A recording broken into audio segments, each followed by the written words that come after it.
पहले जीतन राम मांझी वोट चोरी को हवा दे दिया उन्होंने। बिल्कुल। सुशांत के लिए बीजेपी कुर्बान कर दे अपना एक सीट, लेकिन जी। मांझी के लिए इतनी आसानी से कर दे ये नहीं दिखाई मुश्किल देता। नहीं। राजनीतिक गलियारों में पारा हाई नहीं, हाई वोल्टेज तक टच कर गई। जी। कुशवाहा ने ऐसा क्या बोल दिया जी। कि जिसके वजह से और अटकलें तेज हो गई। बिल्कुल। कोरमा ग्रुप, जो सोचता है वो करता है, आपके अपने सपनों का आशियाना।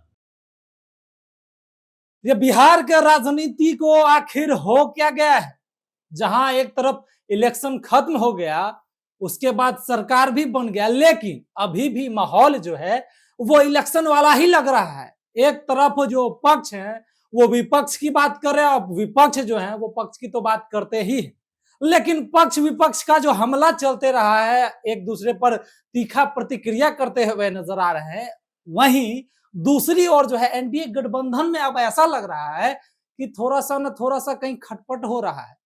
हर दिन नया नया बयान आता है, कभी जीतन राम मांझी, कभी उपेंद्र कुशवाहा, कभी चिराग पासवान, कभी नीतीश कुमार, या कभी विपक्ष के तेजस्वी यादव के बारे में चर्चा फैली हुई रहती है। लेकिन आज जो है बात करेंगे हम एनडीए गठबंधन की, जहां पर सभी कहते हैं, पक्ष तो कहते ही हैं, विपक्ष भी आजकल ज्यादा कहने लगे हैं कि अब नीतीश कुमार जी पता नहीं कब तक सीएम की कुर्सी पर बने रहेंगे, उनको खुद नहीं पता है।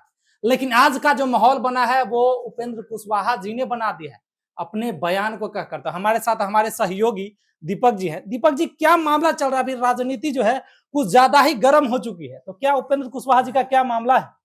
देखिए, उपेंद्र कुशवाहा के मामले पे हम आएंगे अब है, लेकिन उससे पहले आपने एक अच्छी बात कही कि एनडीए में भी अब खटपट होने लगी है। जी। एक तरफ एनडीए जो दिखा रही थी खुद को कि मजबूत है, सभी लोग एक साथ हैं, परिवार के जितने घटक दल है सब एक साथ है, जी। लेकिन अब परिवार में ही बयानबाजी शुरू हो गई है।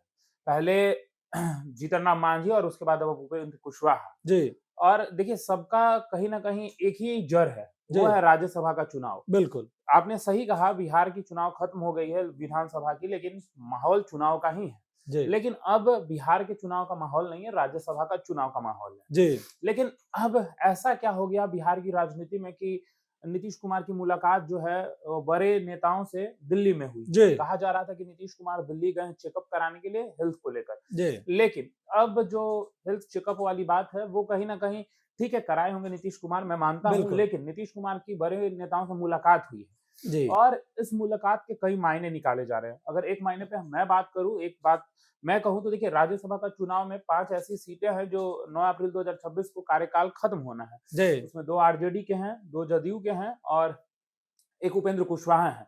ठीक, जी। राज्यसभा का चुनाव के बाद राज्यसभा का चुनाव को लेकर अटकलें तेज हो गई हैं। जी। कौन जाएगा, कौन आएगा, किसकी टिकट पक्की है, किसकी टिकट कटेगी, जी। यही चर्चाएं हो रही है। अब इससे पहले उपेंद्र कुशवाहा तो चल ही रहे हैं चर्चा में, लेकिन उपेंद्र कुशवाहा और चिराग पासवान एक साथ चर्चा में चल रहे हैं। जी। लेकिन अब बीच में जीतन राम मांझी शांत थे। जी। उनकी पार्टी सरकार बनने के बाद आराम से थी। पहले जीतन राम मांझी चुनाव के पहले भी कुछ इस तरीके के बयान दे रहे थे जिससे जीतन राम मांझी सुर्खियों में थे, कभी 30 सीट को लेकर तो कभी अपने ही सरकार के खिलाफ, जो जिनके साथ वो थे उन्हीं के खिलाफ बोल दिया करते हैं। लेकिन जीतन राम मांझी अपनी बातों से पलट भी जाते हैं, ये भी सब कोई जानता है बिहार की राजनीति में। बिल्कुल। लेकिन जीतन राम मांझी ने एक नहीं, एक साथ 2 गलतियां की, ऐसा कई लोग आरोप लगा रहे जीतन राम मांझी पर। देखिए, सबसे पहले जीतन राम मांझी वोट चोरी को हवा दे दिया उन्होंने। बिल्कुल। होता है ना भाई कि आग लगी हुई है, घी डालिएगा तो और तेज आग लग जाता है। बिल्कुल। तो जीतन राम मांझी ने ठीक वही काम कर दिया। घी में वो आग में घी डालने वाला काम, घी डाल दिया। जी। सबसे पहले ही प्रश्न लगातार हो रहे थे कि वोट चोरी हुआ है, वोट चोरी हुआ है, लगातार विपक्ष सवाल खड़ा कर रही थी। अब जीतन राम मांझी ने एक ऐसा बयान दे दिया कि डीएम को फोन करके आप हमको कहते तो हम करा देते, पिछला बार कराए थे ना। मतलब कि ऐसा बयान दिया कि उसके बाद सुर्खियों में बस जीतन राम मांझी थे। बिल्कुल, राजनीति में हलचल बढ़ गई है सबसे ज्यादा। विपक्ष उसके बाद और मजबूती से वोट चोरी पर सवाल पूछने लगी कि आखिर आप ही के सत्ता पक्ष के लोग कह रहे वोट चोरी हुआ है। जीतन राम मांझी यही तक नहीं माने, ये तो गलती किए ही, उसके बाद एक गलती और की है। जीतन राम मांझी भले कह दिए कि वीडियो काट कर इधर उधर चला दिया गया है, लेकिन साफ तौर पर जीतन राम मांझी ने एक डीएम का नाम भी ले दिया था कि ऐसा ऐसा हो रहा है। ये जीतन राम मांझी की पहली गलती जो जीतन राम मांझी ने किया था। उसके बाद एक आग शांत नहीं हुआ, दूसरा आग भी उन्होंने लगा दिया। जी। अब क्या हुआ, राज्यसभा का चुनाव होना है, जिसमें मैंने आपको बताया कि 5 सीटें खाली होंगी। आरजेडी की सुपरा साफ हो सकती है, क्योंकि आरजेडी के पास 41 विधायक है नहीं, जी, महागठबंधन के पास 41 विधायक है नहीं, और एक राज्यसभा सीट के लिए 41 विधायकों का समर्थन चाहिए। बिल्कुल।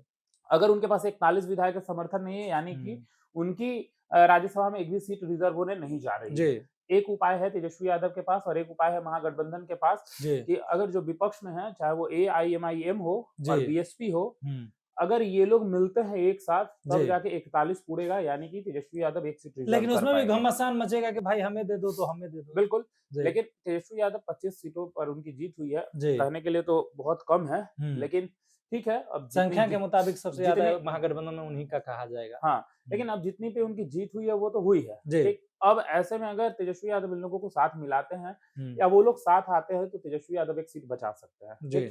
अगर नहीं आते हैं तो 3 और 2 का समीकरण बनेगा, और नहीं तो 2-2-1 का समीकरण बनेगा। ज्यादा चांस है 2-2-1 समीकरण, 2 जदयू के पास, 2 बीजेपी के पास और 1 LJPR के पास, जैसा कि लगातार खबरों में ये चल रही है, चर्चा में जैसा बना हुआ। LJPR से चिराग पासवान की माता जी रीना पासवान, और वहीं पे अगर हम बीजेपी की बात करें तो नितिन नवीन की बात चल रही है, पवन सिंह की बात चल रही है, और जदयू के कोटे से कौन जाएगा ये तो देखना दिलचस्प होगा समय के साथ। बिल्कुल। नीतीश के बेटे निशांत की भी चर्चा तेज है। निशांत के लिए बीजेपी कुर्बान कर दे अपना एक सीट, लेकिन मांझी के लिए इतनी आसानी से कर दे ये नहीं दिखाई देता है। मुश्किल है जी, क्योंकि देखिए जीतन राम मांझी ने जो बयान दिया है, अब उसकी जिक्र हम बता दें आपको। देखिए, एक अपने ही कार्यक्रम में अपने कार्यकर्ताओं के सामने मगही भाषा का इस्तेमाल करते हुए जीतन राम मांझी ने ऐसी बात कह दी कि जिसके बाद राजनीतिक गलियारों में पारा हाई वोल्टेज तक टच कर गई। जीतन राम मांझी ने कह दिया अपने ही पुत्र को, यानी कि संतोष सुमन, जो बिहार सरकार में मंत्री हैं, कि आप क्यों नहीं बोलते हैं, आपके प्रवक्ता क्यों नहीं बोलते हैं, और हमारे लिए केंद्र में मंत्री और आपके लिए बिहार सरकार में मंत्री होना बड़ी बात नहीं है। हम अपने कार्यकर्ताओं की सुनेंगे, बिल्कुल, हम अपनी कार्यकर्ताओं की बात मानेंगे। सबको राज्यसभा मिलेगा तो मुझे राज्यसभा क्यों नहीं मिलेगा? बिल्कुल, आप क्यों नहीं इसके लिए बात उठाते हैं? हम भी कम थोड़े हैं, 6 में से 5 सीट लेकर आए हैं। खुलेआम एकदम बेबाक कह दिए हैं बिल्कुल सामने। अगर उपेंद्र कुशवाहा और मांझी में कंपैरिजन किया जाए तो 6 में से 4, तो ये 6 में से 5 लाए हैं। बिल्कुल, लेकिन ये 6 में से 5, 6 में से 4, तो वहाँ चिराग पासवान 29 में 19 लाए हैं। बिल्कुल, तो अगर बीजेपी आगे बढ़ती है तो बीजेपी क्यों नहीं बढ़ेगी चिराग पासवान के साथ? एकदम, जिसके पास ज्यादा उसको मिलना चाहिए। लेकिन एक और बड़ी बात है, देखिए जीतन राम मांझी का कहना है कि जिस चीज को लेकर उन्होंने वादा किया था चुनाव से पहले, वो तो पूरा करना होगा। यानी कि इन्होंने लोकसभा में और राज्यसभा में एक सीट मांगने की काम की थी। अब राज्यसभा में सीट को लेकर इनकी मांग जो है वो तेज हो गई। ठीक, तो अब ये बयान था जीतन राम मांझी का, जिसको लेकर घमासान मचा। अब आपने हमसे पहला सवाल किया था उपेंद्र कुशवाहा को लेकर, कुशवाहा ने ऐसा क्या बोल दिया कि जिसके वजह से और अटकलें तेज हो गई। बिल्कुल, और कुशवाहा ने किस पर आरोप लगा दिया? देखिए, उपेंद्र कुशवाहा ने साफ तौर पर जीतन राम मांझी पर कह दिया कि केंद्र के मंत्री हैं, सीनियर लीडर हैं, पुराने नेता हैं, और उनके मुंह से ये सब बातें शोभा नहीं देती है या आपत्तिजनक बात है, और क्यों कहा ये वही जानते हैं। लेकिन राजनीति में ये सरासर गलत है। उनकी बयान को लेकर उपेंद्र कुशवाहा ने साफ तौर पर नाराजगी दिखाई है, और उपेंद्र कुशवाहा ने ही नहीं बल्कि कई नेताओं ने दिखाई है। लेकिन परिवार के लोग हैं तो मनाएंगे ही ना, बिल्कुल, हाँ नहीं कहना चाहिए था। लेकिन इसको प्रेशर पॉलिटिक्स कहते हैं। ये प्रेशर बना रहे हैं कि एक सीट जो है वो हमको मिल जाए जीतन राम मांझी। लेकिन उपेंद्र कुशवाहा भी एक ऐसे नेता हैं जिनको नहीं कुछ मिलने के बाद भी सब कुछ मिल जाता है। बिल्कुल, उपेंद्र कुशवाहा भी पीछे नहीं रहेंगे। बिल्कुल, उनकी भी कार्यकाल खत्म हो रही है। उपेंद्र कुशवाहा भी अपने व्यवस्था में लगे रहेंगे।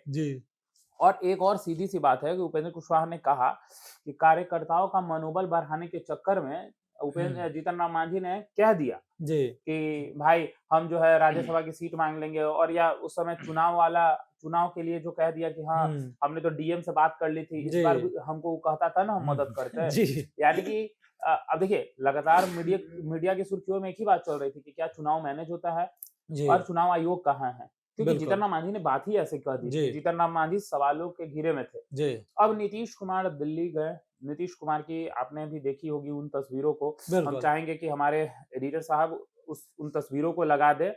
नीतीश कुमार जो जिसमें बैठे हुए हैं, ललन सिंह बैठे हुए हैं, अमित शाह बैठे हुए हैं, किस प्रकार से ये मीटिंग चल रही है। आखिर इस मीटिंग का क्या मायने निकाले जा रहे हैं। देखिए, इस मीटिंग के कई मायने निकाले जा रहे हैं। हमने तो एक राज्यसभा वाला आपको कह ही दिया। क्या उपेंद्र कुशवाहा की जगह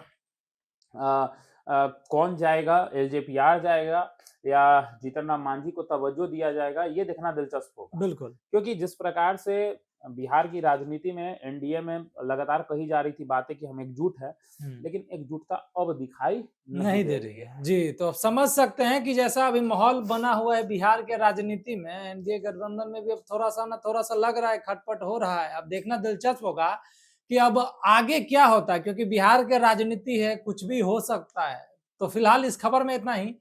अगर आप हमारे चैनल पे आए हैं नए, तो हमारे चैनल को लाइक कीजिएगा, सब्सक्राइब कीजिएगा। तब तक के लिए धन्यवाद। आपके सपनों को हमने सजाया है, ई होम्स पैनोरामा को हमने बनाया है। ई होम्स मेरा एक सपना था जिसपे मैं पिछले 4 साल से काम कर रहा था। हमने जो बनाया है वो सबने है माना। ई होम्स पैनोरामा में हो आपका भी आशियाना।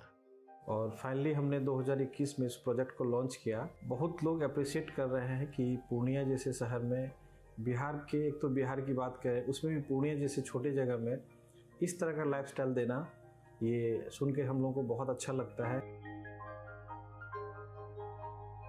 ई होम्स में हमने कुछ और भी किया है, जैसे हम जिस जगह में रह रहे हैं हमारे फैमिली सिक्योर हो, उनको सिक्योरिटी का ध्यान में रखा है। आपकी सुविधा और सुरक्षा आपके लिए खास है, ये आपका विश्वास है। इसमें आर्टिफिशियल इंटेलिजेंस का 7 लेयर सिक्योरिटी का हमने इस्तेमाल किया है। लस ग्रीन कैंपस को बनाया है। यदि हमारा बाउंड्री वाल है तो वो वर्टिकल गार्डन है। ये जितनी भी फैसिलिटी होता है एक इंटरनेशनल टाउनशिप में, ई होम्स है, ये हम लोग विश्वास नहीं कर पा रहे हैं। जो भी हमारे मित्र, दोस्त या जो भी हमारे बाहर के बाहर आते हैं, तो हम लोगों को बहुत अच्छा सुनने को मिलता है और बहुत अच्छा क्रेडिट मिल रहा है। वो सारा हमने सिर्फ एक बिल्डिंग नहीं बनाया, हमें एक बहुत अच्छा लाइफस्टाइल दिया ई होम्स में, और मेरा एक सपना था जिसको मैं आज फुलफिल होते हुए देख रहा हूँ। ये आपका आवास है।